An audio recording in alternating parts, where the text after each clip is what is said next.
Hello. I know that I haven't done a video in a few weeks. Don't worry, I've still been working on the skills, I've just been avoiding doing the video editing. So you can actually expect a new one pretty soon.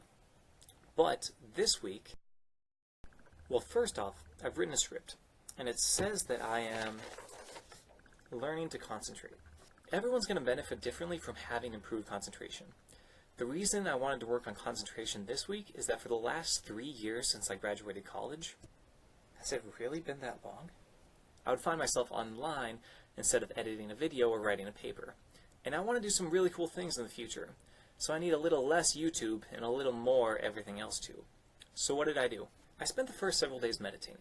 And I'll admit that I had a pretty skewed idea of what meditation was before. I thought that it was just people sitting on a mountaintop saying Om. And that's certainly not true, because meditation can be lots of different things. It's more like how we think of sports. Sports, as a term, can encompass a lot of different things that just share some common feature. And the common feature with meditation is that you're just going to spend time focusing on one certain thing. Meditation is effectively pure concentration. But I totally did say Om. Really, for this, any distraction-free place will work. I sat cross-legged in my parents' basement, and from everything I read, the easiest way to start was to focus on breathing. Now, in a place so tranquil, I thought a lot about the different things that distract me. When my eyes were open, my mind wandered more, for example. Each person is different, but this helped me. First, I changed the way I was breathing. I counted from 1 to 4 as I exhaled, and whenever my mind wandered, I reminded myself to say 1.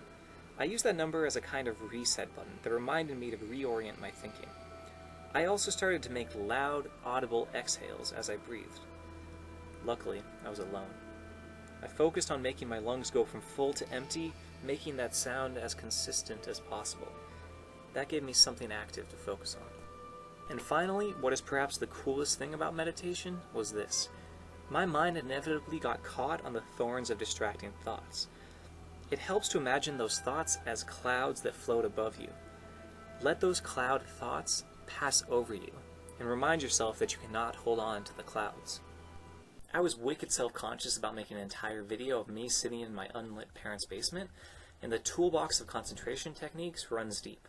So I wanted to try a few different things. I saw the technique to improve concentration by writing summaries every 10 pages as you read a book.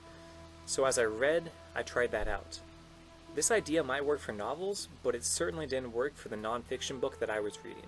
So this idea is going to go into my back pocket for another day. I also tried meditation in a new place with a new thing to focus on. Every sense can be a launching pad for concentration. I chose to listen.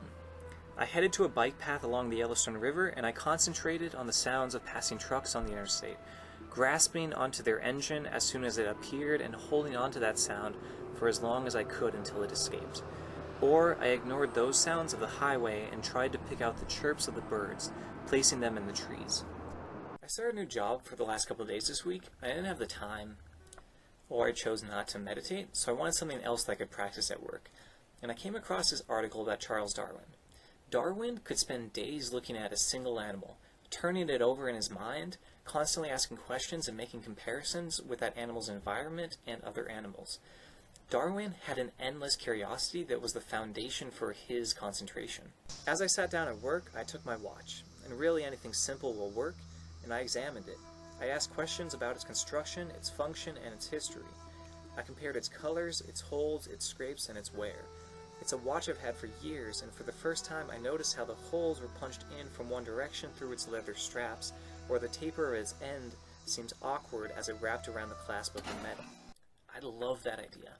I love that in a world filled with complicated technology that has taken us thousands of years to invent, or surrounded by nature that has taken millions of years to improve, we could constantly look at things and ask questions. That experiment wrapped up this week. Apart from that evocative experience with the watch, I also benefited from the meditation earlier with a better understanding of how I personally can concentrate. I also got that idea of the reset button from the when I was breathing starting from 1 to reorient my thoughts. That's already been awesome. Now, of course, if any of you go out and try any of these things, you're going to benefit in a different way, but equally, it's all going to be kick-ass and you're going to do awesome. So come back in a few days or next week for a new skill and a new week. Thanks, guys.